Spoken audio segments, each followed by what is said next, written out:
हाथों से करना चाहिए, जो हमारे स्वास्थ्य के लिए बहुत अच्छा होता है। और आज हम बात करेंगे कि जब हम भोजन करते हैं तो ज़मीन पे बैठ के आलती पालती मार के ही भोजन करना चाहिए।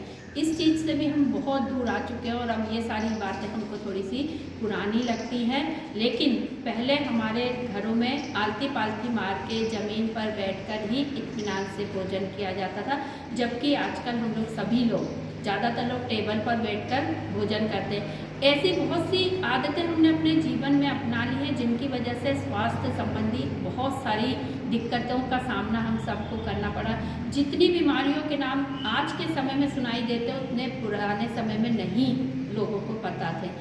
यहाँ तक कि महर्षि पतंजलि ने जो योग सूत्र की रचना की या योगों का संकलन किया, तो उन्होंने जब आसनों का उल्लेख किया तो कहीं पर भी उस तरीके की बीमारियों के नाम वहाँ पर नहीं मिलते जो आज हम सुनते हैं। ब्लड प्रेशर की हो, थायराइड की हो, डायबिटीज़ की हो, कैंसर हो, कोई भी। तो ये सारी चीज़ें कहाँ से आई? क्योंकि हमने अपनी लाइफ स्टाइल बदल ली। तो मोस्टली हमारी प्रॉब्लम्स किससे जुड़ी हुई हैं? लाइफ स्टाइल डिसऑर्डर से। तो सबसे पहली आवश्यकता है कि हम अपनी लाइफ स्टाइल को पूरा तरीके से ठीक करें। जब तक हम अपनी लाइफ स्टाइल पे काम नहीं करेंगे, हमें ये सारी चीज़ें समझ में नहीं आएंगी जो हमारे जीवन में जुड़ गई हैं।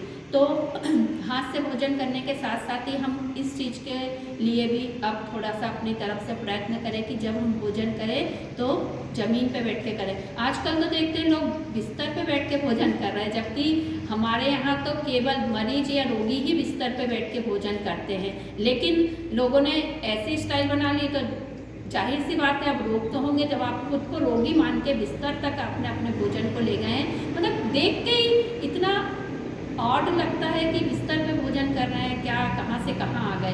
कहाँ ज़मीन से जुड़े हुए लोग थे, हम डाउन टू अर्थ लोग थे। ज़मीन पे बैठ के धरती को प्रणाम करके, भोजन को प्रणाम करके, ईश्वर को धन्यवाद दे के अपना भोजन ग्रहण करते थे। और अब ये स्थिति आ गई है कि हमने उसको भी एन्जॉयमेंट से जोड़ दिया और बिस्तर तक लेकर पहुँच गए।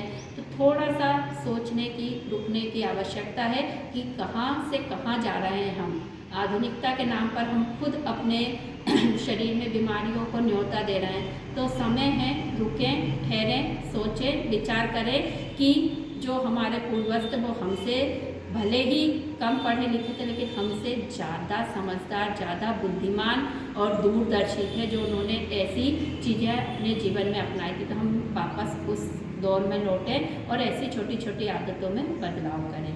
धन्यवाद।